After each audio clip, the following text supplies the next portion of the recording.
अनेकदा आपण जेव्हा ओला, उबर अशा ऑनलाईन मेथडचा वापर करतो एखाद्या ठिकाणी जाण्यासाठी, तेव्हा एक पर्टिक्युलर अमाऊंट दाखवली जाते. मात्र जेव्हा आपण तिथे पोहोचतो तेव्हा काही रिक्षा चालक जे असतात ते अतिरिक्त पैशांची मागणी करतात. यावरूनच अनेकदा आपण सोशल मीडियावरती व्हायरल व्हिडिओज बघतो की चालक आणि मालकमध्ये सतत वाद जो आहे तो निर्माण होतो. या सगळ्याच संदर्भात आज सगळे रिक्षा चालक जे आहे ते एकवटल्याचं आपल्याला पाहायला मिळते. नेमकं प्रकरण काय आहे आपण जाणून घेऊया. सुरुवातीला काय मुद्दा आहे बरं हे सगळ्यात, काय कारण आहे बरं सतत असे वाद होण्याचे? आजकाल तुम्ही बघितलं असेल की या घटना फार वाढल्या आहेत की रिक्षा आणि कॅब ड्रायव्हर आणि प्रवासी यांच्यामध्ये वाद होत आहेत. वाद होण्याचं मूळ कारण आहे ओला, उबर, रॅपिडो या कंपन्या. ज्या कंपन्या त्यांच्या युजर ॲग्रीमेंटमध्ये काहीतरी वेगळं बोलतात आणि प्रत्यक्षात वेगळं करतात. युजर ॲग्रीमेंटमध्ये म्हणतात की कंपन्यांना रेट ठरवण्याचा अधिकार नाही आहे, रेट ठरवण्याचा अधिकार हा चालकांचा आहे. पण प्रत्यक्षात ते तुम्हाला ॲपवरती रेट दाखवतात. ते सजेस्टिव्ह किंवा इंडिकेटिव्ह असं जे ॲग्रीमेंटमध्ये म्हणतात ते ॲपवर म्हणत नाही. त्या व्यतिरिक्त या कंपन्यांना वारंवार राज्याच्या परिवहन आयुक्तांपासून ते पुण्याच्या RTOपर्यंत सर्वांनी हे आदेश दिलेले आहेत की तुम्ही सरकार मान्य रेटच दाखवणं बंधनकारक आहे, परंतु या कंपनीत रेट दाखवत नाही आणि बेकायदेशीररित्या व्यवसाय करत आहेत. आज त्या बाबतीचा सगळा खुलासा करण्यासाठी आम्ही आज हे आम्ही मिटिंग घेतली होती, प्रेस कॉन्फरन्स घेतली होती. त्यात सर्व अधिकाऱ्यांचे आदेश, कंपन्यांचे युजर ॲग्रीमेंट हे सगळे दाखवले आणि कंपन्यांना आज तोंड कशी पाडण्याचा आमचा प्रयत्न होता.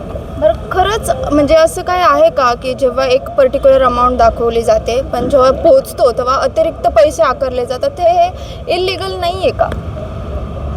जर का तुम्ही या ॲपवरनं गाडी बुक केली तर तुम्हाला अपफ्रंट स्वतःहून ड्रायव्हरने सांगितलं पाहिजे की तो मीटरच्या रेटने येणार आहे. आणि जर का त्यांनी OTP टाकायचा जर आपल्याला कळवलं असेल तो मीटरच्या रेटने जाणार आहे तर तो जे म्हणतो आहे ते 100% लीगल आहे. इल्लीगल काय आहे तर या कंपन्या कुठलंही लायसन्स न घेता इल्लीगली त्यांच्या ॲपवरती रेट दाखवत आहेत, रेट ठरवत आहेत, हे इल्लीगल आहे. तुम्हाला जर का ड्रायव्हर सांगायचं, ड्रायव्हरने ट्रिप संपल्यावर सांगितलं की मीटर जाईल तर ते अतिरिक्त चुकीचं, त्याचं आम्ही पण समर्थन करत नाही. पण जो गव्हर्नमेंट अप्रूव्ड रेट आहे तो ड्रायव्हर जर का आधीच सांगितला तर त्या रेटने जाणं हे अत्यंत योग्य आहे, अशी भूमिका पुण्याच्या डेप्युटी RTO यांनीसुद्धा मांडली आहे, राज्याच्या परिवहन आयुक्तांनीसुद्धा, आयुक्त ऑफिससुद्धा मांडली आहे. नागरिक कशा प्रकारे जर त्यांच्यासोबत असं घडलं तर कशा प्रकारे ते तक्रार करू शकतात? जर का मी पुन्हा रिपीट करतो, 11th आवरला ट्रिप संपल्यावर मीटरप्रमाणे मागितले तर तो चुकीचं आहे. आधी इन्फॉर्म केला असेल मीटरप्रमाणेच पैसे मी घेईल तर त्याआधी तक्रार करण्याची गरजच पडत नाही.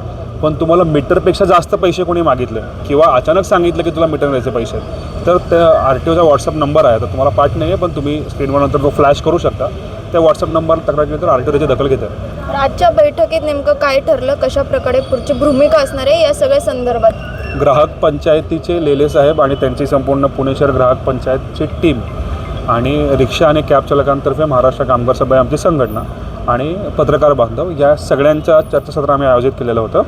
RTO आणि वाहतूक पोलिसांच्या प्रतिनिधींना आणि कंपन्यांच्या प्रतिनिधींना पण बोलवलं होतं, पण त्यांच्यातलं कोणी आलं नाही. पण आम्ही आमचे मुद्दे सगळ्यांसमोर मांडले.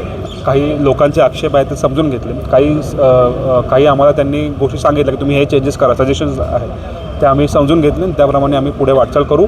नागरिक, प्रवासी आणि ड्रायव्हर्स यांच्यामध्ये ताळमेळ राहावा, कुठल्या प्रकारचा विसंवाद घडू नये, हा आमचा आजचा उद्देश होता.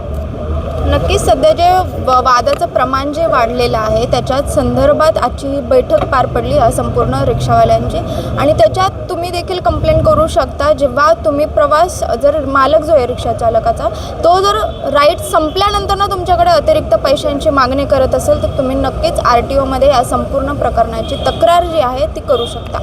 शिवानी लकडे, टाइम्स ऑफ महाराष्ट्र, पुणे.